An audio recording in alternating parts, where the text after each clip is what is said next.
কাজ নাই, কর্ম নাই। এবার রাজ্যের কৃষি ও পরিবহন মন্ত্রী রতনলাল নাথ এসেছিলেন উদয়পুরে টেপানিয়া ব্লকে একটি অনুষ্ঠানে এবং উদয়পুরে গোকুলপুর এলাকায় পুষ্প উদ্যান উদ্বোধনী অনুষ্ঠানে।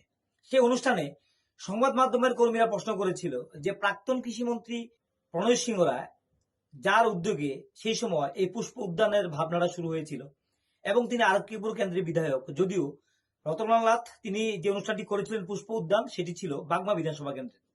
তো স্বাভাবিক কারণে বাগমা বিধানসভার যিনি বিধায়ক রামপদ জমাতে তিনি পাশে ছিলেন এবং ব্লকের কৃষি আধিকারিকরা ছিলেন। কিন্তু প্রশ্ন ছিল, যেহেতু এটা স্থানীয় কৃষিমন্ত্রী ছিলেন, বর্তমানে অর্থমন্ত্রী, তিনি সেদিন যেহেতু শনিবার ছিল, বন্ধ ছিল, সেই সময় তিনি উদয়পুরেও ছিলেন, অন্যান্য অনুষ্ঠানে তিনি ছিলেন। তো তিনি কেন ছিলেন না এই ব্যাপারে জানতে চেয়েছিল সাংবাদিকরা, যে যেহেতু এটা প্রাক্তন কৃষিমন্ত্রী, একটা স্বপ্নের একটা প্রকল্প, এখানে তিনি থাকলে হয়তো অনুষ্ঠানটা আরো বেশি সুন্দর লাগতে পারতো, এই একটা ভাবনা থেকে হয়তো প্রশ্ন করেছিল। তো প্রশ্ন করা সাংবাদিকদের অধিকার, সেই প্রশ্নে কতটা প্রাসঙ্গিক বা কতটা যুক্তি থাকবে বা কি না, সেটা হচ্ছে পরের ব্যাপার। কিন্তু তিনি উত্তরটা কি দিলেন? তিনি উত্তর দিতে গিয়ে তিনি মাঝখানে সাংবাদিকদেরকে মানে এলোপাথারি ভাবে বললেন, তিনি বললেন যে আপনি চেষ্টা করলে আমাদের সঙ্গে সম্পর্ক খারাপ করতে পারবেন না, মানে বর্তমান অর্থমন্ত্রী যিনি প্রাক্তন কৃষিমন্ত্রী ছিলেন প্রণয় সিংহ রায়, আপনি লাগিয়ে দিলেও লাগাতে পারবেন না। বলুন, আপনি যদি বিভাজন করতে পারেন আমাদের দুজনের মধ্যে, আমি আপনাকে প্রাইজ দেব। সংবাদ মাধ্যম এগুলি নেগেটিভ কথাবার্তা বলবেন না। যদি আপনার দপ্তর থেকে ত্রুটি ছিল।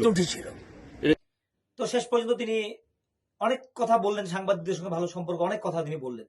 কিন্তু যখন তিনি অ্যাপোলাইজ করলেন, স্বীকার করলেন যে এটা আমাদের হয়তো ভুল হয়ে গেছে, এই ভুল স্বীকার করার পর অবশ্যই এখানে কথা থাকতে পারে না। তারপরেও সংবাদ মাধ্যমের কর্মীরা আরো বেশি প্রশ্ন করেছিল। কিন্তু এখন যদি প্রশ্ন তিনি উত্তর দিতে না চান, তাহলে সেটাকে তিনি এড়িয়ে যেতে পারতেন, তিনি এড়াননি, তিনি বিতর্কে জড়িয়ে গেলেন। তো তিনি বিতর্ক জড়াতে গিয়ে তিনি শেষ পর্যন্ত কি বললেন তার একটা ছোট্ট অংশ আপনাদের সামনে আমরা শোনাচ্ছি। আমাদের বক্তব্য হচ্ছে যে সংবাদ মাধ্যম প্রশ্ন করলে আপনি যদি কোনো প্রশ্ন উত্তর দিতে না চান বা কোনো বিতর্ক মনে হয়, সেই প্রশ্নটা যুক্তিসঙ্গত মনে না হতে পারে আপনার কাছে, তাহলে এটাকে বুদ্ধিমানের কাজ হচ্ছে এড়িয়ে যাওয়া। কিন্তু সরাসরি তিনি বিতর্কে জড়িয়ে গেলেন, একের পর এক প্রশ্ন, এবং একটা সময় ব্যক্তিগতভাবে এটা চলে গেল এবং সঙ্গে রামপদ বাবু বিধায়ক তিনি দাঁড়িয়েও একটা অন্য এলোপাথারি বক্তব্য তিনি পাশ থেকে দাঁড়িয়ে দিচ্ছিলেন, সেটা নিয়ে কিন্তু প্রশ্ন উঠছে। এবং এই যে বিতর্ক তৈরি করা, সেই বিতর্কটা তৈরি করার মধ্য দিয়ে আবারও কিন্তু রাজ্যে আমরা দেখছি যে বারবার সংবাদ মাধ্যমের সঙ্গে ঠোকাঠুকি শুরু হয়ে গেছে। এটা পরিস্থিতির কারণে প্রথমে রামপ্রসাদ পাল, রতনলাল নাথ, এবং একের পরে এক এগুলি হচ্ছে। আজকে আমার শুভাকাঙ্ক্ষী আমাকে না বলে এখানে এসে গেছে, আর আমি যেদিন ডাকবো সেদিন কি হবে জেনে নেন। ত্রিপুরা রাজ্যে আপনাকে কোন মুখিয়া রামপ্রসাদ পালের হাত থেকে আপনাকে রক্ষা করতে পারবে না। সেটা আমি সময় উপযোগী আপনাদেরকে ডাকবো এবং সেদিন হবে আসল খেলা। তো সেই জায়গা থেকে এড়ানোর একটা পথ হচ্ছে প্রশ্ন করার ক্ষেত্রে যেমন যুক্তি থাকতে হবে এবং উত্তর দিতে গেলেও যুক্তি থাকতে হবে, বুদ্ধিমত্তার সঙ্গে দিতে হবে।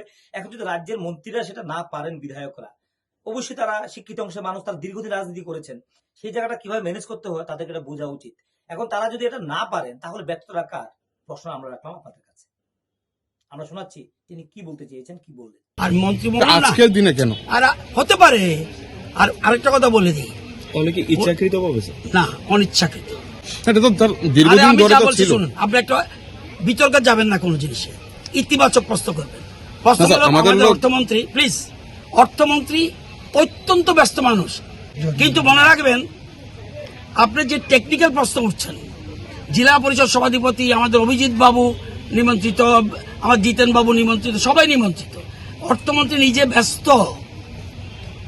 এটাকে আপনি রাত্রে গিয়ে জিজ্ঞেস করবেন, দেখবেন আপনার সেই আবার বলছেন বিধানসভা থেকে নেই, এটাও কি আমি নিমন্ত্রণ করবো? কোথাও কি মন্ত্রীকে নিমন্ত্রণ করা হয়নি? এই ধরনের কোনো কি কিছু আছে এর পেছনে? এটা ইচ্ছা কেন? কিছু না। প্রশ্ন তো উঠছে, বিভিন্ন গুঞ্জন তো চলছে, আপনি গুঞ্জন তো চলছে। ইউ ক্রিয়েটেড ইট, আপনারা করছেন, যদি যারা করে থাকেন। সংবাদ মাধ্যম করছে, নিশ্চয় আপনারা করছেন, আবার সংবাদ মাধ্যম না, এই আবার বলছে সংবাদ মাধ্যম বলছেন। আপনার মনে হয় ভাই সংবাদ মাধ্যমের আমার সাথে যত সম্পর্ক, আপনি সংবাদ মাধ্যম হয়েও সম্পর্ক নাই। দেখবেন, টেস্ট করবো, দেখাবো সংবাদ মাধ্যম। এগুলি নেগেটিভ কথাবার্তা বলবেন না। যদি তাহলে স্যার যদি এটা কি আপনার দপ্তর থেকে ত্রুটি ছিল? ত্রুটি ছিল, এটা আপনি স্বীকার করছেন তাহলে? নিশ্চয়ই করছি।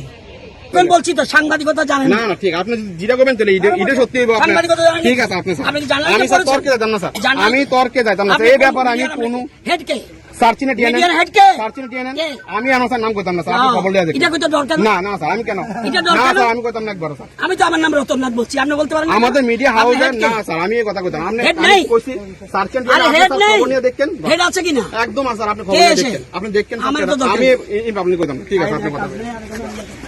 এগুলো বলুন, আপনি যদি বিভাজন করতে পারেন আমাদের দুজনের মধ্যে, আমি আপনাকে প্রাইজ দেব। কাজ নাই, কর্ম নাই, কেবল কিচ্ছু না, এগুলি করবেন।